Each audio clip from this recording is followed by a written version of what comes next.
sais pas si tout le monde me connaît, je ne pense pas. Je suis Georges Diener, le nouveau directeur de l'Institut français d'Israël, ici à Tel Aviv.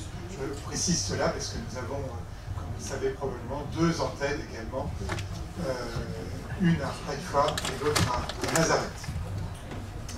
Bienvenue naturellement à M. Michel Granet, qui nous fait l'honneur et le plaisir d'être parmi nous, parmi vous. Cette maison est la vôtre, bien sûr également, pour son livre « Une grande voyage » en cette journée internationale dédiée à la mémoire des victimes de l'Holocauste. Vous savez aussi, j'en suis sûr parce que vous suiviez les actualités de l'Institut français, que nous avons une programmation aussi riche que possible sur les questions mémorielles. Nous avons accueilli hier une séquence très intéressante autour d'un film de fiction documentaire sur le camp d'Auschwitz, et avant-hier, en collaboration avec les amis de l'Université de Tel Aviv, département français de l'Université de Tel Aviv, deux projections de ce film absolument bouleversant sur Charlotte, sur Charlotte Salomon, et le titre éponyme de Charlotte. Et nous allons continuer, donc n'hésitez pas à suivre nos informations. C'est en découvrant une carte postale envoyée par votre grand-père de Drancy la veille d'une déportation dont il ne reviendra pas, que vous avez décidé d'enquêter sur l'itinéraire tragique de votre aïeul. Michel Granet, vous êtes psychiatre et psychanalyste en Israël.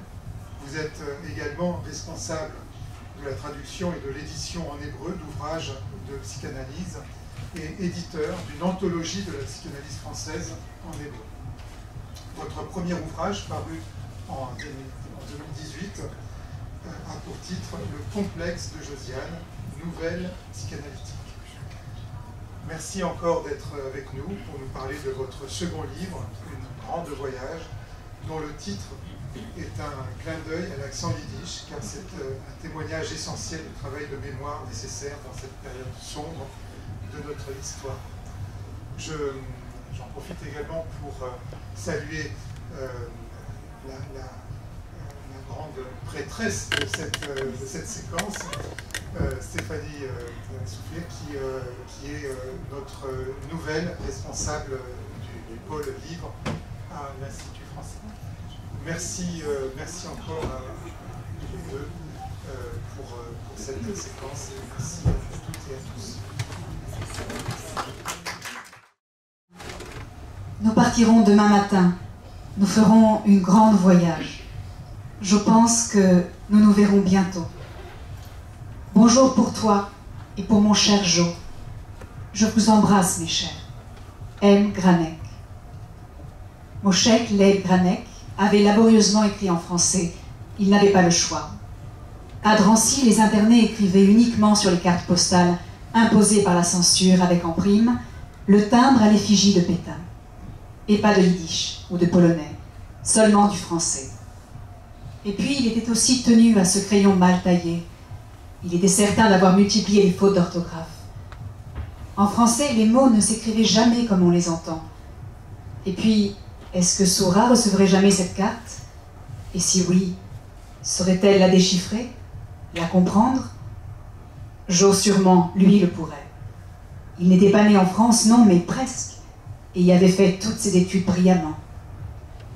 Une grande voyage. Des bruits couraient. Michel Granek, bonjour.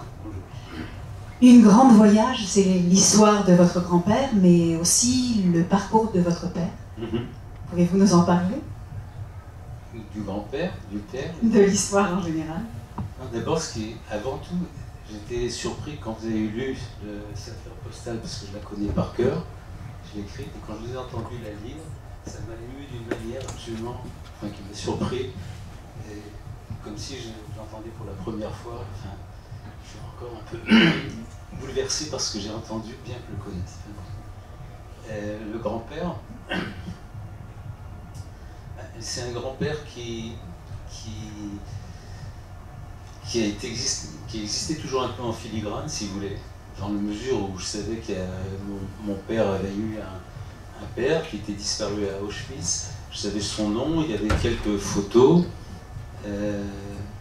quelques anecdotes, mais très peu. Et finalement, j'ai laissé ça en plan. J'ai jamais vraiment cherché à en savoir plus. Et après avoir écrit le livre, je me suis rendu compte aussi que peut-être mon père n'avait pas vraiment cherché volontairement à me donner des renseignements. Il n'a jamais refusé de dire quoi que ce soit quand je lui posais des questions. Mais par exemple, je me suis rendu compte que sur leur vie à Thionville, je sais finalement très peu de choses, alors que il a été là-bas de 5 ans jusqu'au moment où il a dû quitter Thionville quand l'armée allemande a commencé à bombarder l'Alsace-Lorraine à jet continu, si je peux dire. Et donc, c'est un grand-père dont je savais l'existence, dont je savais le nom, dont je savais d'ailleurs que je portais en hébreu son nom, mais j'ai jamais vraiment fait quelque chose avec ça, et c'est quand j'ai trouvé certains postales que vous avez lus, que d'ailleurs entre le décès de ma mère et le décès de mon père, que j'ai été amené à chercher quel a été son parcours. Alors il y avait des choses qui n'étaient pas cohérentes dans la mesure où j'avais toujours su qu'il était mort à Auschwitz, et puis quand j'ai su exactement le convoi auquel il avait participé, le 51, il s'est avéré que ce convoi avait été essentiellement à Sobibor et un peu à Majdanek. Enfin, la plupart des gens, c'est un convoi qui devait avoir 950 ou quelque chose comme ça déportés, et 900 ont été assassinés le jour même en arrivant à Sobibor, et un petit contingent d'une 50aine s'est retrouvé à Majdanek. Alors, donc, une chose sûre, c'est que le grand-père était parti sur Sobibor Majdanek. Pourtant, un ami de mon père a rencontré après la guerre quelqu'un qui lui a dit qu'il avait connu son père, donc mon grand-père, et que celui-ci était décédé lors des marches de Lamar à Auschwitz. Donc il a fallu que j'essaie de comprendre comment c'était possible, si c'était possible, et donc j'ai fait des recherches qui m'ont amené finalement à écrire ce que j'ai écrit. Je ne sais pas si j'avais les gènes qu'il fallait pour le faire, je pense que oui, j'espère que oui. Et donc là, sur son parcours, la plupart, évidemment les scènes que j'écris, que ce soit dans le train, à Drancy, dans le train, à Majdanek et tout ça, c'est la fiction, c'est l'imagination. D'accord, parce que l'histoire est intéressante, fouillée. Comment on écrit? Comment on écrit quand on imagine l'histoire de son grand-père, qui est cette histoire tragique, qui est à la fois l'histoire personnelle, familiale, mais la grande histoire? Comment on écrit? D'abord, aujourd'hui, l'Internet, c'est un trésor d'informations. Donc, j'ai cherché, j'ai lu beaucoup de choses, ce que j'ai pu lire, pour essayer de savoir comment était la vie, comment la vie était. Bon, mon grand-père a été, ça on le sait, ça c'est un fait, il a été d'abord au camp de Gurs, dans les Pyrénées-Orientales, et de là, il a été à Drancy. Il y a une part d'imagination dans l'histoire que vous nous racontez. J'ai quasiment pas eu d'informations sur mon grand-père. Par contre, sur le convoi 51, il y a pas mal de choses qu'on trouve, et surtout il y a le récit d'un certain Maurice Jablonski, qui est un survivant du convoi 51, qui a témoigné plusieurs fois, qui a témoigné aussi avec Serge Klarsfeld.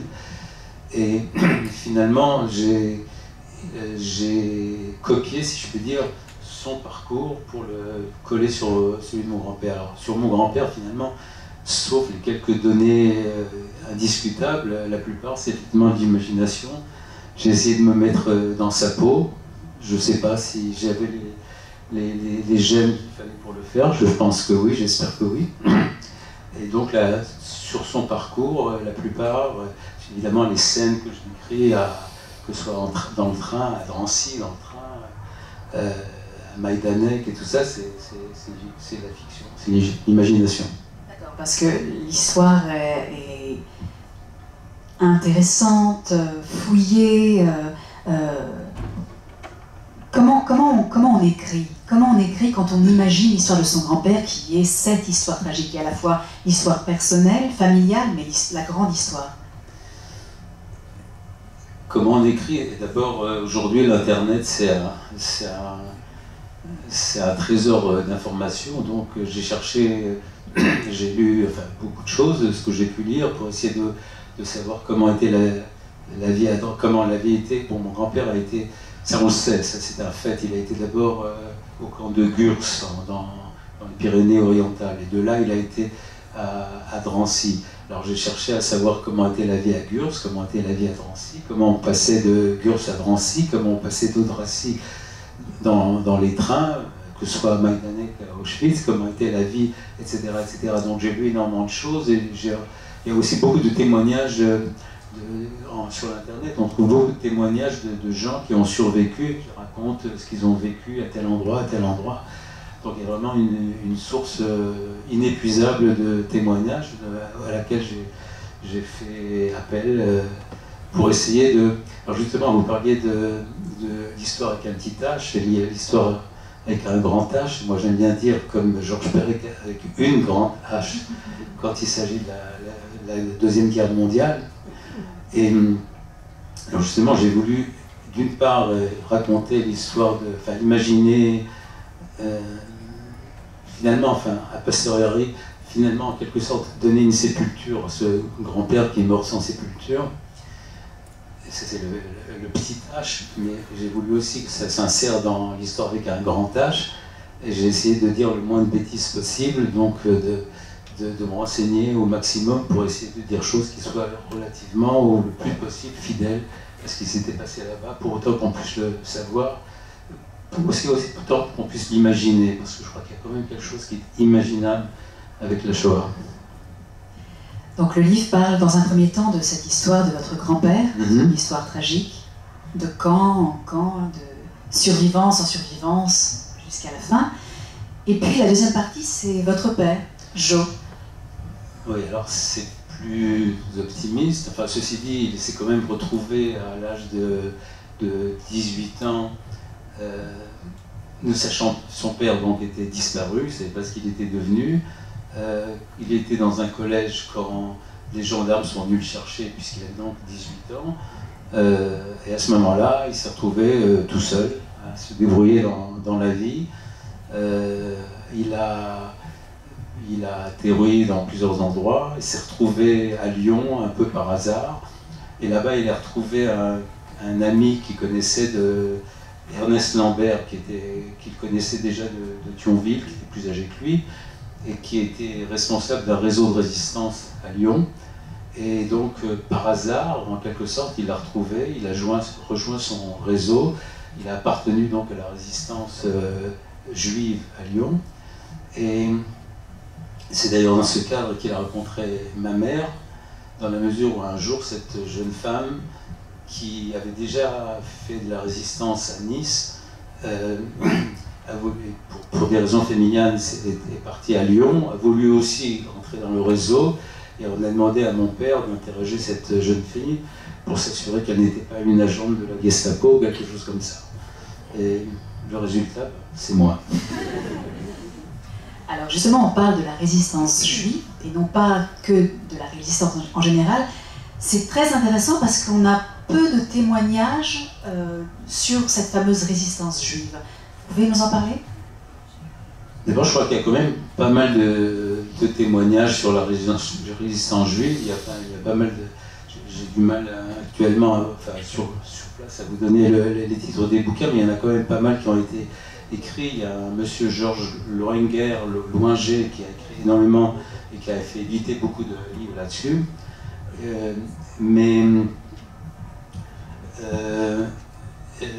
Pourquoi la résistance juive? Parce que, comme le dit, il y a un historien qui a lui-même, Lucien Lazare, qui a lui-même fait partie de la résistance juive et qui a été après historien de cette résistance et de la Shoah, Alors, il a écrit qu'il y avait une raison très spécifique de cette résistance spécifique juive, parce que si l'armée allemande attaquait la France au niveau militaire, pour les Juifs, il s'agissait non pas d'une action militaire, mais d'une action bureaucratique, d'une machinerie invraisemblable bureaucratique qui était destinée à les détruire les uns après les autres, les exterminer. Il fallait donc trouver des moyens administratifs ou bureaucratiques pour pouvoir s'opposer à cette machinerie. Et donc, dans la résistance juive, il y a eu, à part les actes armés qui ont eu lieu, il y a eu énormément d'actions qui ont été de cacher des enfants, de cacher aussi des adultes, mais aussi de fournir des faux papiers, et de créer tout un réseau qui a été extrêmement important, extrêmement efficace,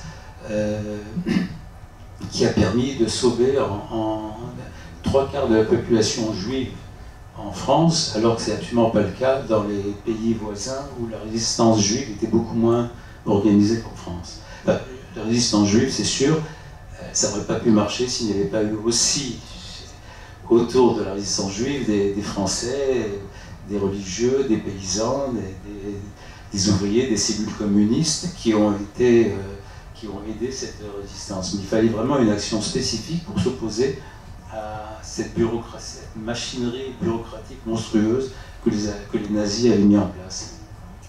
Comme vous nous l'avez dit, vos parents ont vraiment partagé avec vous leur expérience de la Seconde Guerre mondiale, de la Shoah, de la résistance, et ont mis de côté votre grand-père. Même votre grand-mère en parlait très très peu. Oui, c'est vrai parce que c'est des choses que j'ai ressenties après coup. Après coup, c'est un concept très important en psychanalyse. Mais c'est-à-dire, bon, d'abord, mes parents ont parlé de leur vécu dans la guerre. En plus, la plupart des amis de mes parents, tout leur cercle proche, c'était des anciens EI ou d'autres jeunes de leur âge qui avaient été dans la résistance. Donc, si vous voulez, on a un peu baigné dans ce milieu où on a entendu beaucoup parler d'anecdotes. Mais finalement, je me suis rendu compte, après coup, surtout après avoir écrit le livre, qu'il y avait beaucoup de choses que j'aurais pu savoir sur la vie de mon père à Thionville, plus tard, et même d'ailleurs sur ce qu'il a fait, sur ce que lui et ma mère ont fait pendant la guerre, dans la résistance, et que peut-être, pas peut-être, indiscutablement, je n'ai pas posé cette question, mais peut-être aussi où mon père n'a pas vraiment voulu volontairement parler de certaines choses, comme justement de la disparition de son père, etc. Peut-être que, et finalement, bon, c'est logique, hein, pour moi ça a toujours été un adulte, mon père, mais c'était quasiment un gosse quand il s'est retrouvé tout seul, et peut-être que pour lui aussi, le fait d'avoir perdu son père, d'être sans nouvelles de son père, et puis d'apprendre en 1945 qu'il avait été exterminé, d'être sans nouvelles de sa mère pendant toute la guerre, à partir du moment où il a fui le collège jusqu'au moment où il l'a retrouvé en 1945, il ne savait pas si sa mère était en vie ou pas, et peut-être que tout ça c'était extrêmement douloureux, et qu'il avait cherché peut-être à pas trop volontairement parler de ça, et que peut-être j'ai senti inconsciemment qu'il valait peut-être pas trop poser de questions là-dessus. Enfin, je sais pas, tout ça c'est des conjectures, et en tout cas je regrette énormément de ne pas avoir posé plus de questions. D'ailleurs, comme beaucoup d'enfants de la deuxième et troisième génération qui regrettent d'avoir pas accès directement à ces témoignages qui sont absolument indispensables. L'histoire de votre père, elle est pleine de chance dans sa malchance. Il rencontre énormément de personnes qui vont l'aider. Ces personnes, ces Français dont vous parlez, ces paysans, ces ouvriers, ces Juifs, toutes ces rencontres-là. Il y a des personnages fictifs dans cette partie-là? Oui, aussi. Par exemple, quand je raconte comment il est pris en stop en sortant du collège, c'est fictif. Ah, je suis déçue. C'est dommage. C'est de la fiction. J'ai cherché, justement, je savais qu'il avait été à Limoges, Et j'ai cherché à savoir comment. Et donc j'ai dû inventer une manière de laquelle il s'était retrouvé là-bas, alors qu'il était probablement parti pour Angoulême, où il avait habité avant, enfin, où il habitait avant de passer en Zout-Sud. Je vais relire un autre extrait de votre livre. Un soir, se joignit au conciliabule de Yakov et Moshek un juif polonais, un psychologue. Il avait longtemps travaillé à Berlin, dans l'Institut de psychanalyse, jusqu'à ce que les Ariens en prennent la direction et que tous les Juifs s'en trouvent expulsés. Doctement, il leur expliqua que, selon Freud, il commenta un neurologue juif viennois qui avait inventé la psychanalyse, mais tous deux avaient plus ou moins entendu parler du célèbre médecin et de ses théories. Tuer son ennemi satisfaisait un penchant pulsionnel, instinctuel. Il y a chez tout un chacun une pulsion de mort, qui, projetée à l'extérieur, devient une pulsion de destruction. Cependant, une considération pratique, à savoir que l'ennemi peut être employé utilement, peut venir surseoir à sa mise à mort. On ne le tuera pas, mais on veillera à ce qu'il se tue au travail. Il était clair que les Juifs étaient l'ennemi. Toute la propagande nazie venait prétendre que le Juif était un être malfaisant, parasite, inutile. Son extermination délibérée joignit donc l'utile à l'agréable. C'était un acte sanitaire, à la fois rationnel et source de plaisir. Moshek était éberlué par ces considérations, par ce charabia théorique. Est-ce que le psychologue était sérieux? Ou, si tout psychologue qu'il était, déraillait-il du cerveau? Je m'adresse au psychiatre. Pouvez nous commenter cet extrait? Je sais pas. Non. Je prends le temps de la réflexion. Bon, c'est sûr que je suis psychiatre, psychanalyste, et c'est évident que quand j'écris, cette partie de moi ou cet aspect de moi est aussi mis en œuvre. Ceci dit, il y a quand même un phénomène. Autant j'ai pu lire des choses sur la Shoah, il y a quelque chose qui reste absolument incompréhensible. Comment un peuple entier, et surtout comment les nazis proprement dit, ont pu faire ce qu'ils ont pu faire. Enfin, ça dépasse toute possibilité de compréhension. Je crois que il y a des explications savantes, des explications sociales, sociologiques, psychanalytiques et autres. Finalement, on bute sur une aporie.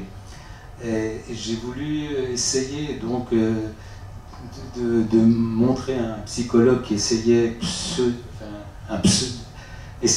prétendument d'expliquer l'inexplicable et de le confronter à cette réaction de Moshek qui dit qu'il y a quelque chose qui ne va pas chez les psychologues. C'est ceux qui peuvent expliquer ce phénomène, apparemment, ils s'en foutent. Je voudrais maintenant qu'on s'intéresse à votre parcours. Donc, vous êtes psychiatre et psychanalyste en Israël. Vous avez fait vos études de médecine en France. Et puis, vous êtes venu en Israël en 75.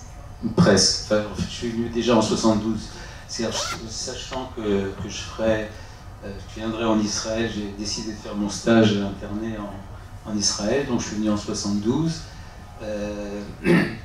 J'ai eu la chance de faire un stage en psychiatrie chez un type absolument extraordinaire, le professeur Fried, Yehuda Fried. Et puis j'étais censé repartir en France à la fin du stage, et puis la guerre de Kippour a éclaté. Alors je suis resté en Israël, j'ai fait du volontariat à l'hôpital en service d'urgence. Et puis quand tout a été calmé, je suis reparti en France, ironie du sort, pour faire mon service militaire. Je quittais un pays en guerre pour aller faire un service militaire peinard, plus que peinard d'ailleurs, en France. Et depuis, je suis revenu en 1975 et depuis, je sévis ici. Vous sévissez, c'est-à-dire vous avez dirigé le département de psychothérapie psychanalytique de l'Université de Tel Aviv, et aujourd'hui vous êtes psychanalyste formateur dans la Société de psychanalyse en Israël. Absolument, oui. D'accord. Qu'est-ce qui vous a amené à l'écriture?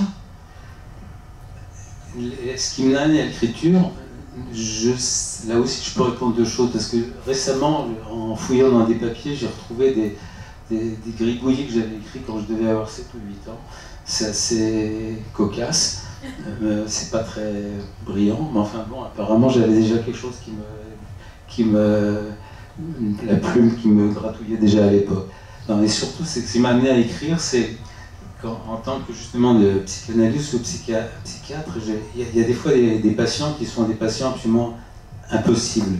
Impossibles non pas parce qu'ils sont difficiles, mais parce qu'ils créent une situation, enfin la situation est absolument invraisemblable. Et je me suis donc amusé à imaginer une psychanalyste qui soigne un patient, si jamais il y a des gens qui veulent le lire, je ne vais pas dévoiler, mais qui se trouve dans une situation absolument incroyable, bien que les tragiques grecs aient connu, là je suis en train de donner une petite allusion, que les tragiques grecs aient connu la situation. Et ça m'a amusé de voir comment elle pouvait se dépatouiller de cette histoire impossible. Et après, j'ai imaginé un médecin de famille qui lui aussi a une patiente invraisemblable. Et enfin bref. Alors donc ça m'a amusé d'écrire en tant que psy, mais des situations qu'on ne rencontre pas dans la clinique et qui sont. Et puis alors par contre. Alors, votre premier livre dont vous parlez, c'est Le complexe de Josiane. C'est ça. D'accord. Dans son nom aussi, il y a une allusion, il y a un indice. Mais, par contre, le deuxième livre, c'est quelque chose de totalement différent, parce que, comme vous le disiez tout à l'heure, mes parents, donc, qui s'étaient connus en 1943, ne se sont quittés que 74 ans plus tard, quand ils sont décédés tous les deux à 3 semaines d'intervalle l'un de l'autre. Et après le décès de ma mère, j'étais amené bien entendu à faire un éloge funéraire sur ma mère. Entre-temps, avec mon père, j'ai mis de l'ordre dans des papiers. Je suis tombé sur la carte postale dont j'ignorais l'existence. Un peu après, j'ai dû faire l'éloge funèbre de mon père. Et donc, j'ai écrit quelque chose sur elle, sur lui. Et je me suis dit que c'était insuffisant, il fallait leur donner plus de volume, et puis il fallait faire quelque chose avec cette carte postale qui évidemment m'avait complètement bouleversé. Et donc je me suis mis à écrire, et bon, ça a mis du temps parce que c'était pas toujours facile. Comme j'essayais de m'identifier à ce grand-père, il y a des moments où apparemment ça devenait très pénible. Je trouve que ça n'a rien. Mon très pénible à moi n'a certainement rien à voir avec le très pénible des gens qui ont été à Auschwitz, bien entendu, mais c'était quand même au niveau de l'écriture, il y avait vraiment des blocages, parce que je ne savais pas comment continuer au niveau émotionnel. Comment vous êtes sorti de ça? Le temps. Le temps guérit beaucoup de choses. Et puis j'avais quand même le désir et la volonté d'arriver à bout de ce témoignage, que ça ne traîne pas dans un tiroir. Alors, le temps, des fois des pauses, des lectures pour comprendre mieux certaines choses, et puis je repartais. Et maintenant, c'est qui pour vous, ce grand-père? Ce grand-père, mon rapport à ce grand-père a complètement été bouleversé par ce que j'ai écrit. Parce que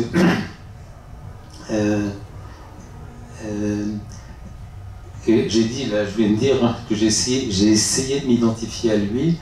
Et finalement, je crois que c'est faux. Je n'ai pas essayé de m'identifier, mais il y a ce qu'on appelle en psychanalyse une identification cryptique. Il y a deux analystes franco-hongrois, Abraham et Torok. Là, c'est le psychanalyste qui reprend la barre.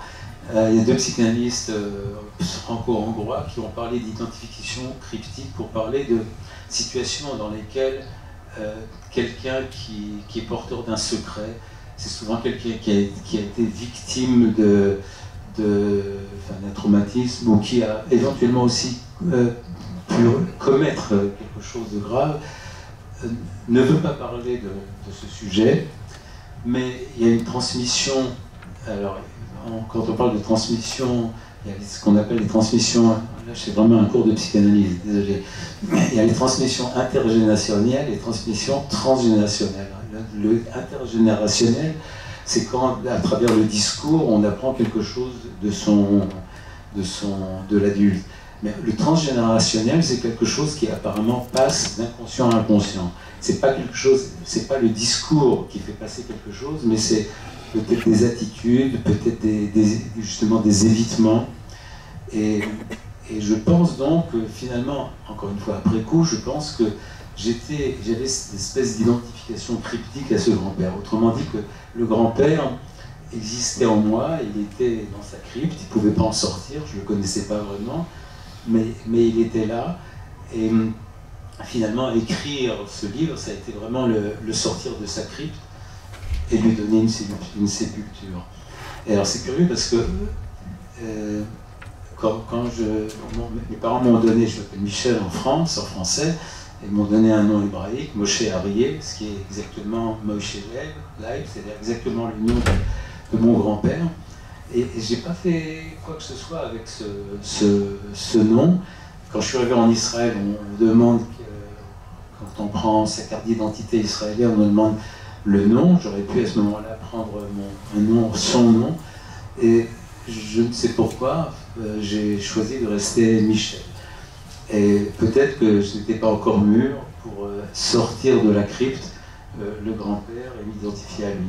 Je pense que si j'étais aujourd'hui arrivé en Israël, je ne serais plus Michel, mais je serais Moshe Arié. D'accord. Vous dites aussi que ça a un peu changé le regard que vous aviez sur votre père. Vous avez des interrogations comme ça qui sont venues. Oui, c'est ce dont je parlais tout à l'heure.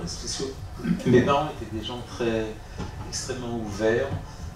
Vraiment, ma sœur qui est là et moi, on a vraiment la chance d'avoir eu des parents, je crois, je suppose que tout enfant va dire de ses parents, ou presque, mais on a vraiment eu des parents qui sortaient de l'ordinaire, très jeunes, très ouverts, et j'ai jamais eu le sentiment qu'ils nous aient caché quoi que ce soit sur leur histoire. Quand on leur posait des questions, ils répondaient. Mais encore une fois, après avoir écrit le livre et après m'être rendu compte de ce que je ne savais pas sur la vie de mon père à Thionville, et encore moins sur... Bon, quand il a quitté la Pologne, il habitait à Częstochowa quand il avait 5 ans, et il avait quand même quelques souvenirs. Et finalement, de tout ça, il a très peu parlé. Et je me suis rendu compte que... Enfin, j'ai commencé à penser qu'il y avait de sa part une espèce d'évitement, une certaine... Et finalement, bon, encore une fois, comme je le disais tout à l'heure, c'est normal. Hein, il avait 18 ans quand il s'est retrouvé orphelin, finalement. Et c'est certainement un sujet qui était tellement douloureux qu'il avait du mal à être volontaire à en parler. Je pense que si je lui avais posé plus de questions, elle aurait répondu, mais malheureusement, je ne l'ai pas fait. Boualem Sansal a écrit une magnifique préface dans votre livre. Comment est venue cette préface, cette rencontre? D'abord, je vous remercie de la question parce que c'est l'occasion pour moi de le remercier. C'est un auteur que j'admire beaucoup. Je peux recommander ce qu'il a écrit à tout le monde, et surtout un livre qui s'appelle Le village de l'Allemand, qui est absolument un livre bouleversant. Et donc c'est quelqu'un que j'admire beaucoup.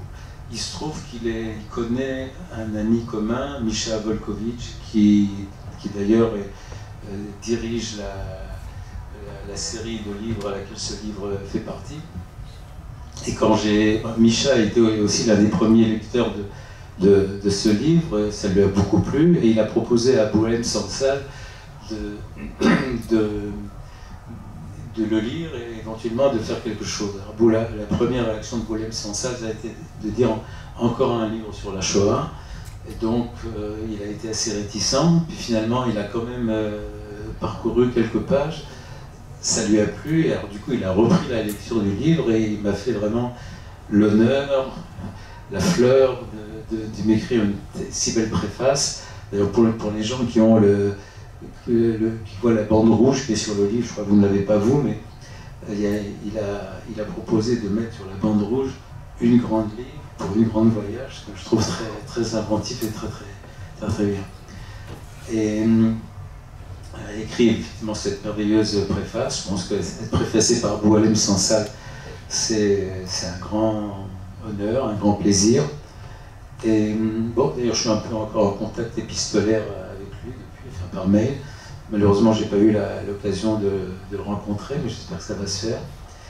Mais vraiment, c'est un énorme merci à lui. Et du coup, si je suis dans les merci, ben, merci aussi à Mischa Volkovitch, qui a été l'un des premiers lecteurs et par qui, finalement, je suis arrivé sur l'éditeur, que je remercie aussi au passage, David Reynard. Et aussi quelqu'un de Yad Vashem, Nathalie Blau, je ne sais pas si vous connaissez, qui a relu le livre et qui m'a donné des suggestions qui ont été très très profitables. Alors donc, c'est 4 personnes à qui je dois beaucoup pour la publication de ce livre. Vous faites bien de les citer. Donc, comme on le disait, aujourd'hui, c'est la journée internationale dédiée à la mémoire des victimes de l'Holocauste. Je voudrais qu'on parle du devoir de mémoire et de la transmission. Comme vous l'avez dit, la parole n'était pas forcément complète, on va dire, avec vos parents. Qu'est-ce que vous sentez avoir... Qu'est-ce que vous pensez que vos parents vous ont transmis directement ou indirectement? Avant tout, d'abord, je vous remercie infiniment, enfin, vous et l'Institut français, du fait de m'avoir invité à parler aujourd'hui, le jour de la Shoah, ce qui pour moi est très important. Je veux dire, c'est évident que si j'avais parlé d'un autre jour, j'aurais été très heureux aussi, mais le fait que ce soit le jour de la Shoah, c'est pour moi une signification très importante, parce que je ressens aussi justement ce dont vous parliez, là, le devoir de mémoire. C'est évident que ce livre, encore une fois, c'est quelque chose de très particulier, privé, mais c'est aussi un devoir de mémoire, bien évidemment. Je ne prétends pas avoir été un témoin indirect. Ce que mes parents m'ont transmis, c'est complexe. D'abord, c'est l'importance de la Shoah, quelque chose qu'il fallait connaître. Mais là encore, il y a quelque chose de curieux. Enfin, bon, il y a le côté négatif, le côté positif. Le côté négatif, par exemple, c'est qu'ils m'ont transmis, je crois, une réticence énorme, pour ne pas dire une phobie, de l'Allemagne, de la Pologne. J'ai toujours pas été en Pologne. Je veux aller à Auschwitz, à Majdanek, mais j'ai toujours pas été. Il y a quelque chose qui me bloque. Et l'Allemagne, j'ai mis très longtemps à y aller. Et la première fois où j'y étais, c'est un peu grâce à ma femme qui a vécu son enfance en Allemagne, donc elle m'y a emmené, et je crois qu'elle m'est servi d'objet contraphobique, c'est-à-dire que grâce à elle, j'ai pu me balader en Allemagne, mais je dois dire que la première fois, j'avais vraiment l'impression de me trouver dans un univers nazi, post-nazi, enfin il y avait vraiment une réaction viscérale qui me bloquait. Alors ça, je crois que c'est quelque chose que mes parents m'ont transmis. Ma mère, qui a quitté la Pologne à 13 ans, avait oublié le polonais, elle ne voulait pas le parler. Sur ses vieux jours, il y a quelques rudiments qui sont revenus. Mon père, zéro, ne me souviens absolument pas le polonais. Alors donc, à propos de transmission générationnelle, il y a toute une partie d'un trou noir duquel il ne fallait pas s'approcher. D'un autre côté, bien entendu, il y a ceux qui ont la résistance, ceux qui ont vécu, les zéïs, tout ça, c'est quelque chose qui a été très très présent dans ma vie, dans ma jeunesse. J'ai toujours un peu considéré mes parents comme des héros, et j'ai toujours regretté d'être né trop tard et de ne pas avoir eu l'occasion d'être moi-même héros. Il y a une chanson de Jacques Brel comme ça, mais enfin, c'est pas la même chose. Bon. Mais là aussi, il y a quelque chose qui m'a frappé quand j'ai fini d'écrire le livre, c'est que finalement, je suis né en 1947, et ce n'est jamais que 2 ans après la fin de la guerre. Et j'ai toujours su qu'il y avait eu une guerre importante qui avait été, mais ça faisait partie de l'histoire avec un grand H. Comme si c'était, bon, il y avait la guerre de 39-45, la guerre de 14-18, la guerre napoléonienne, la guerre de 100 ans, etc., etc. Et sans me rendre compte que j'étais extrêmement proche de cette guerre, dont d'ailleurs il y avait... J'avais en face de moi, on habitait dans le 16e, on habitait en face du viaduc d'Auteuil. Le viaduc d'Auteuil avait été bombardé par un bombardement anglo-américain en 1943. et donc, il y avait des endroits où il n'est pas praticable, le train de petite ceinture n'y passait plus. Et moi, j'avais devant les yeux, puisque quand j'allais à l'école communale, je passais 4 fois par jour sous le viaduc. J'avais donc des vestiges très parlants du fait qu'il y avait une guerre dont il y avait encore des vestiges sous mes yeux. Et pourtant, cette guerre, qui était à la fois si proche, à laquelle mes parents avaient la part, était quand même quelque chose de lointain. Et là aussi, peut-être que j'ai pas vraiment... Enfin, ça faisait partie des manuels d'histoire, ça ne faisait pas encore partie de mon histoire à moi. Et je crois que l'écriture du livre a modifié tout ça. La transmission, c'est aussi votre transmission envers votre famille. Comment vous la ressentez, cette transmission? Comme vous le disiez, il y a un devoir de mémoire. D'ailleurs, c'est aussi le titre d'un petit livre de Primo Levi. Et c'est évident que j'ai voulu que mes enfants, mes petits-enfants, quand j'ai écrit le livre, il y en avait une, maintenant il y en a 2, puissent avoir accès à ça, c'est-à-dire encore une fois, qu'ils puissent... Bon, là, je pense qu'il y a la grande histoire avec une grande tâche, ils la connaissent, mais qu'ils puissent insérer la petite histoire de la famille Granec au sein de cette grande histoire. Bon, c'est écrit en français, j'ai toujours l'espoir que mes petits-enfants sauront lire le français et arriveront à lire le bouquin. Un espoir connexe qu'il soit traduit en hébreu et qu'ils arrivent à lire en hébreu, mais je préférerais qu'ils lisent en français.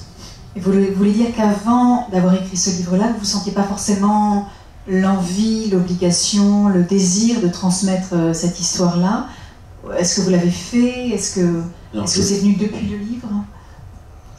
D'abord, il faudrait demander à mes filles si j'aurais fait ou si je ne l'ai pas fait.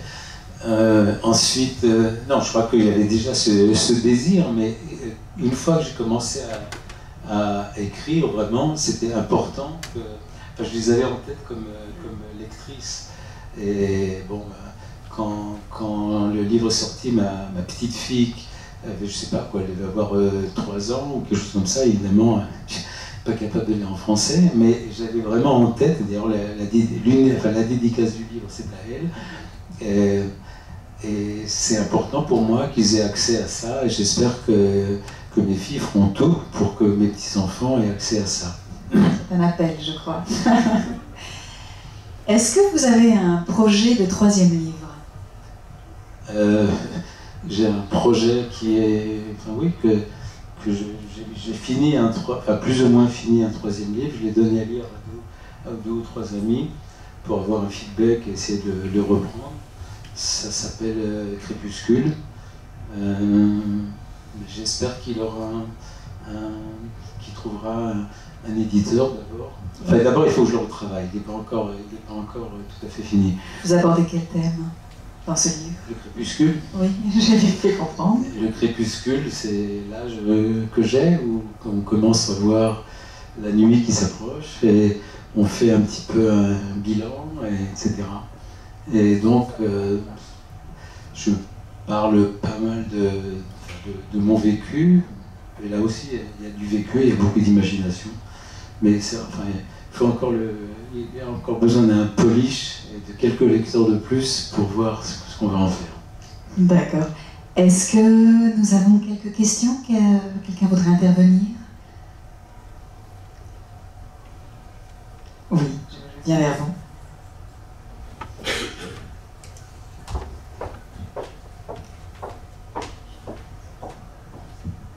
Bonjour. Vous dites que ce livre, c'est un hommage à l'Yiddish. Comment c'est un hommage à l'Yiddish? Le yiddish? C'était marqué que ce livre, c'est hommage à la langue yiddish. Ou bien je me suis trompée? Je ne me souviens pas avoir dit ça.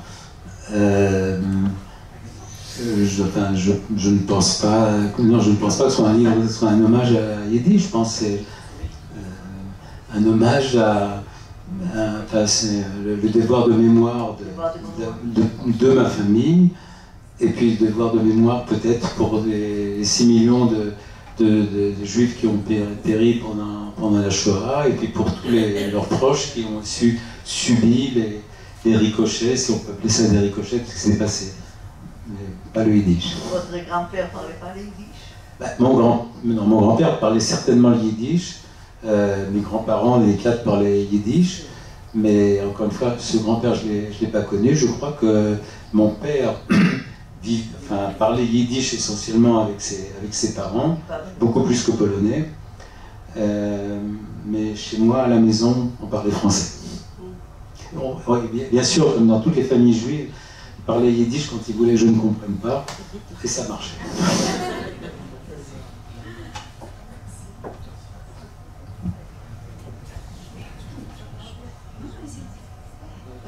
Bonjour, est-ce que vous pourriez nous raconter quelque chose sur votre grand-mère, la femme de Moshe Ariel? Ma grand-mère, donc quand mon grand-père a été arrêté et parti sur Gurs, ma grand-mère se trouvait à Les Chamelles en Corrèze, Les Chamelles sur Viance, et de là, elle s'est retrouvée en Savoie. Le nom m'échappe pour le moment, il y a de plus en plus de noms qui m'échappent, donc ça c'est un autre problème. Et mon père lui avait fourni des faux papiers. Il était coupé d'elle, mais il était en contact plus ou moins épisodique avec elle. Il avait trouvé des faux papiers qu'il voulait lui apporter. Mais quand il est arrivé dans le village où elle se trouvait, il se trouvait que les Italiens, je fais une parenthèse grand âge, quand Mussolini a été renversé et qu'il y a eu le gouvernement Badoglio, qui a signé un armistice avec les Alliés, les Italiens ont évacué les territoires français qu'ils avaient occupés, c'est-à-dire essentiellement la Savoie et la zone de Nice, que les Allemands ont immédiatement occupé. Mais les Italiens, ce qu'on sait peu d'ailleurs, et c'est important, ont évacué la plupart des Juifs qui pouvaient, pour les sauver. Et donc, d'ailleurs, précédemment, dans la zone italienne, la vie pour des Juifs était très facile. Je suppose que tu dois le savoir.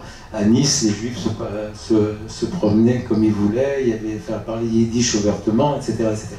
Alors je reviens à ma grand-mère. Ma grand-mère a donc été enlevée par les Italiens, mais enlevée pour être sauvée. Parce que mon père ne savait pas, bien entendu. Pour lui, elle était... il savait que les Italiens l'avaient raflée. Et elle a passé la fin de la guerre dans un couvent à Rome, le couvent de l'Immaculée Conception de Lourdes. Elle a vécu là-bas.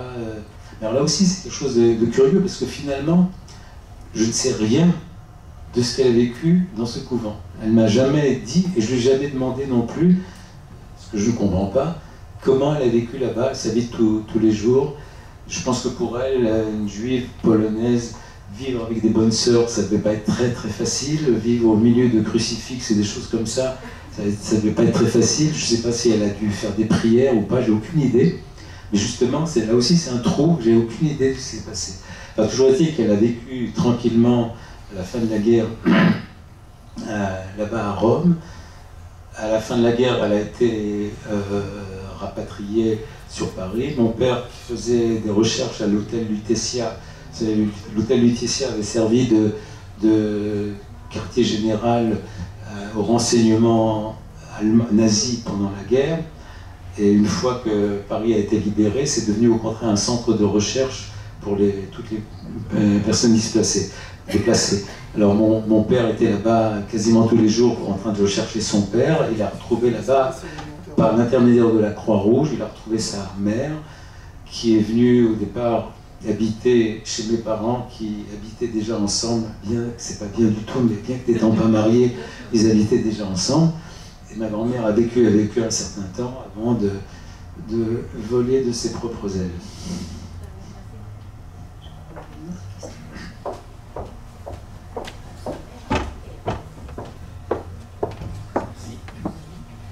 Écoutez, j'ai été très ému personnellement par votre témoignage, parce que c'est une histoire que je partage.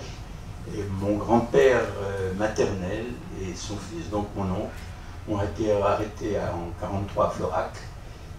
Alors, je précise aussi par la gendarmerie française uniquement. Et Comme mon père. petite anecdote, mon grand-père a dit à son fils, à mon oncle, qui était jeune, il avait dit en yiddish, sauve-toi, va-t'en. Il était gardé par un gendarme alsacien qui a compris le yiddish et qui lui a dit tu restes là. Ils ont eu le même parcours, c'est-à-dire déportés dans le camp de Gours, Drancy, et ils ont été assassinés à Maïdanek dès leur arrivée. Et ce que je voulais dire aussi, vous venez de l'évoquer, le reste de la famille a pu fuir. Ils se sont cachés pendant quelques mois de Saint-Martin-Vésubie, qui était une vingtaine de kilomètres de Nice, où il y avait d'ailleurs, petite parenthèse, pendant ces quelques mois de paix, plus de juifs que d'habitants. Et mes parents ont lié d'amitié avec les gendarmes parce qu'ils habitaient juste à côté. Lorsqu'il y a eu effectivement la chute de Mussolini, la résistance juive a fait passer la plupart des juifs de Saint-Martin-Vésubie, il y en avait plusieurs centaines. Malheureusement, ils ont été arrêtés de l'autre côté du col et ont tous été déportés. Et le reste de ma famille, ma mère était enceinte d'un de mes frères et n'a pas pu traverser le col. Ils se sont sauvés et ils ont laissé mon frère aîné et ma sœur aux gendarmes qui les ont cachés pendant plusieurs mois. Et aux gendarmes français. Et donc j'ai fait des recherches assez poussées et grâce à ça, ils ont été reconnus juste parmi les nations. Petite précision aussi en chiffres, il y a eu 12 gendarmes en tout qui ont été reconnus. Ça prouve aussi, voilà. Et quant à la résistance, comme vous disiez, une de mes tantes qui était jeune à l'époque, et donc qui avait supplié le commandant français de libérer son père à Parisis, elle était engagée sous un faux nom dans une mairie, elle fournissait des faux papiers, et grâce, il faut la citer aussi, à l'organisation de secours aux enfants, des centaines d'enfants ont pu être sauvés par tout ce réseau. Voilà. Donc, merci pour votre témoignage. Je vous remercie. Merci à vous. Je ne sais pas si je pourrais beaucoup parler.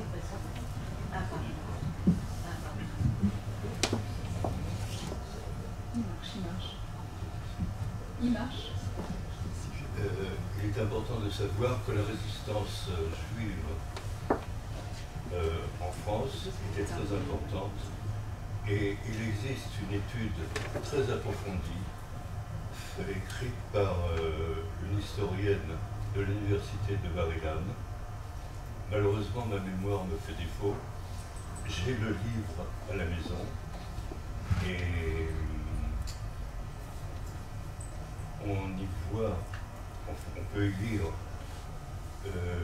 l'organisation des mouvements de jeunesse juifs sous l'égide des EI, des éclaireurs israélites, des liens avec la résistance française, les liens avec l'Église catholique, qui après la rafle du Veldiv a commencé à aider les Juifs. Et c'est pour ça que votre grand-mère s'est retrouvée dans un monastère. J'ai connu une femme qui revenait d'Australie pour participer à un congrès des enfants juifs cachés pendant la Deuxième Guerre mondiale. Le deuxième congrès a eu lieu à Jérusalem et en chemin, elle a fait le voyage des différents monastères et elle a retrouvé des bonnes sœurs qui étaient jeunes à l'époque et qui étaient devenues mères supérieures et qui se souvenaient d'elle.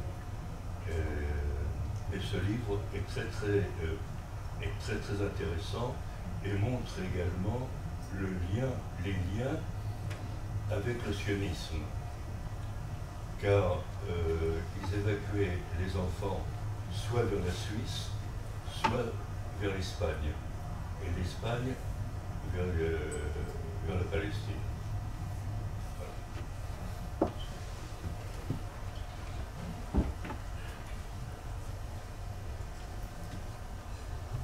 La dame qui est là.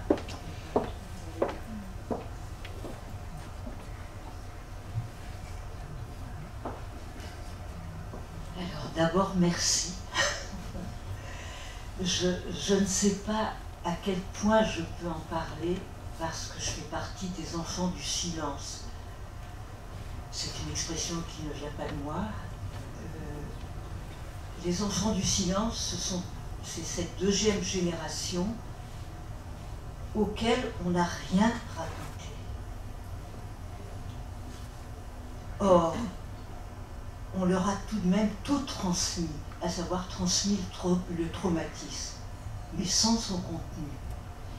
Il a fallu que j'attende les années 2000 pour savoir exactement ce qui était, pas exactement, pour connaître uniquement les noms et les circonstances de l'assassinat de la famille de mon père. Quant à la famille de ma mère, je ne savais rien jusqu'à la lecture de ton livre. Et c'est encore plus touchant pour moi, c'est encore plus, presque, on va dire, traumatisant.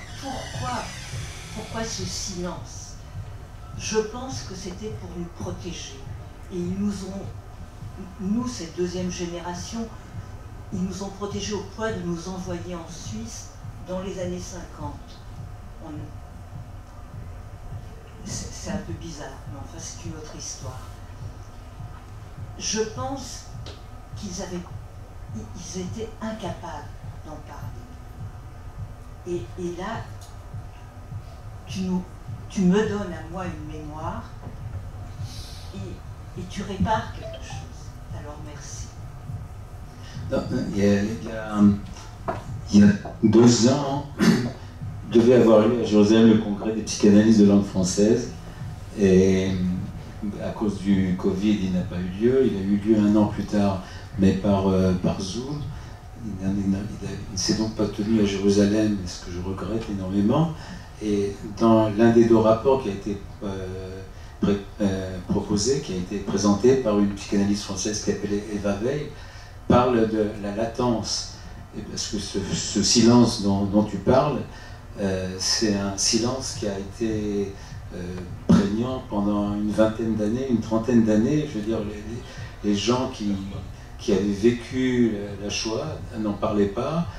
Primo Levi dit très bien, si jamais tu racontes ça, personne ne te croira. C'est pas la peine d'en parler, c'est invraisemblable. Et Primo Levi avait un rêve récurrent. Il rêvait qu'il rencontrait des gens de sa famille. Il commençait à leur dire ce qu'il avait vécu là-bas, et les gens s'en allaient à gauche, à droite, et personne ne voulait les quitter de côté. Il s'est trouvé tout seul avec le récit de son rêve qu'il ne pouvait pas raconter. Et donc pendant, je sais pas, 20-30 ans, on ne parlait pas, enfin très très peu. Et c'est seulement vers les années, enfin je ne sais pas exactement, mais... Pardon ? Oui, le procès d'Eichmann a fait beaucoup, mais enfin, petit à petit quand même, les gens ont commencé à parler, et là, la vapeur s'est inversée.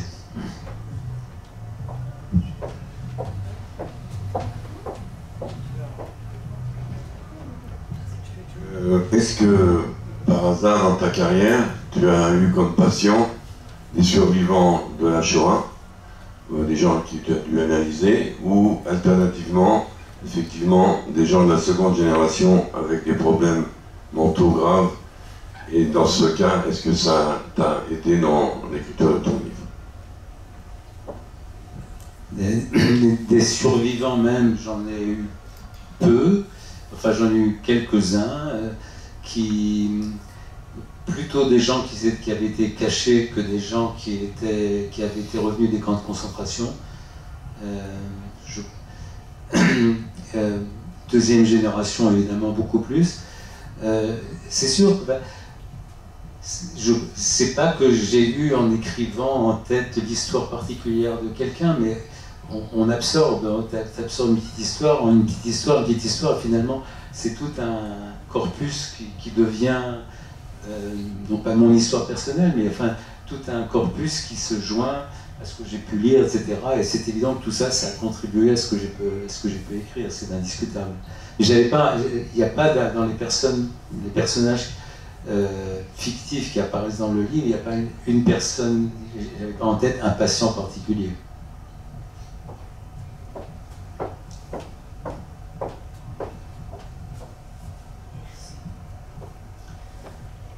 Salut, merci. Mon père était membre de du mouvement de, je crois qu'il s'appelait Hatikva à Lyon. Marcel Marceau était avec lui. Ils ont travaillé ensemble. Mon cousin il faisait des allers-retours en bicyclette, en passant des messages de station à station. Et les histoires, ce qui passait, ce qu'ils avaient passé, personne n'a dit, personne n'a raconté quoi que ce soit. Jusqu'au jour que mon fils, Jacques, avait besoin de faire le travail pour l'école. Et c'est alors là que j'ai obligé mon père à commencer à raconter. Et son histoire était, comme tu dis, vraisemblable. Parce qu'il avait quitté la France en 1936 en venant en Israël. En 1939, il est reparti en France pour visiter ses parents. Et la guerre a éclaté. Il a été immobilisé par les Français à l'armée. Il était prisonnier.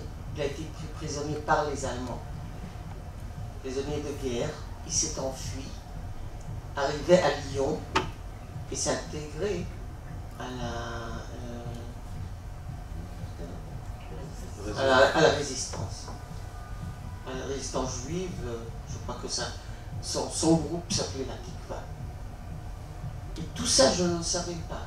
Et après, il s'est avéré qu'il avait des copains, il y avait des copains tout autour en Israël. Ils avaient des copains à Beersheba, ils avaient des copains à Jérusalem. J'ai jamais su les noms, il n'a jamais rien raconté.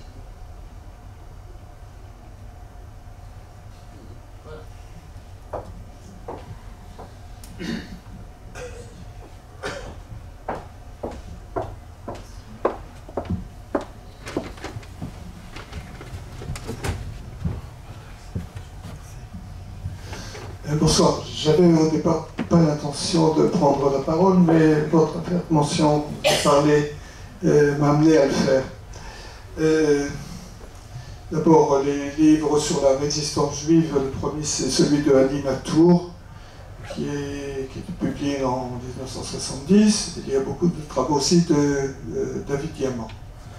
La raison donc pour laquelle je veux parler, c'est qu'en fait l'itinéraire de votre grand-père est très très semblable à celui de mon oncle.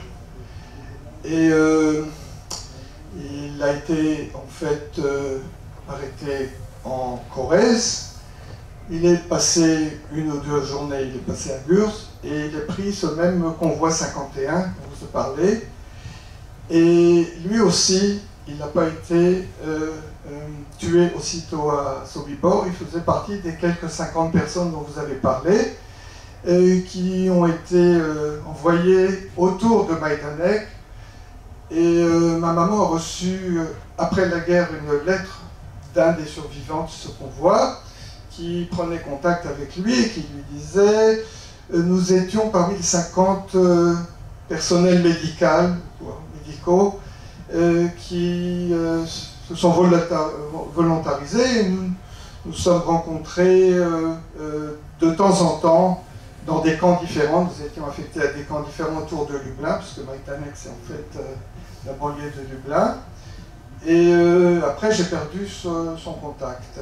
Donc certains sont effectivement ensuite arrivés à Auschwitz, comme le destin de votre grand-père. Donc c'est effectivement ça. Il y a 2 ans environ, Serge Klarsfeld a publié un livre sur les convois 50 et 51. Je ne sais pas si... Donc ça c'est le premier élément. Deuxième élément, c'est que, arrivé en Israël, bon, un petit peu après vous, mais pour combler aussi les questions qui se posaient à droite et à gauche, je voulais juste vous dire à tous que j'ai pris l'initiative de transformer le livre de Serge Klarsfeld, où il y a donc ces 80 000 noms, en un site internet qui est accessible à tout le monde. Je n'ai pas amené les documents si quelqu'un est intéressé après à savoir quel est le site. C'est un travail qui va au-delà de ce qui est fait au Mémorial de la Shoah et qui est fait à Yad Vashem. Et donc, si ça peut vous intéresser. Et donc, encore une fois, je serais intéressé parce que j'ai regardé pendant que vous parliez, j'ai retrouvé donc dans le site que je maintiens la référence de votre grand-père. Et je vois que le village dans lequel il a été arrêté en Corrèze est juste à côté de la ville de Ussac. Et Ussac, c'est l'endroit où était le centre du groupement de travailleurs étrangers auquel mon grand-père, pas mon grand-père, mon oncle, le frère de ma maman, a été assigné. Bon, il était dans un autre village au sud de la Corrèze, à Beaulieu-sur-Dordogne, et donc je serais intéressé à voir, peut-être qu'il a fait partie d'un de ces groupements de travailleurs étrangers où on a signé à résidence les juifs étrangers. Voilà.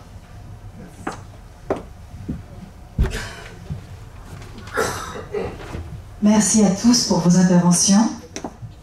Merci beaucoup Michel. C'est moi qui vous remercie. Ça a été pour moi à la fois émouvant, un plaisir et un honneur de pouvoir être ici aujourd'hui avec vous. Eh bien, merci beaucoup. Je vous souhaite à tous une bonne journée et à très bientôt. Au revoir.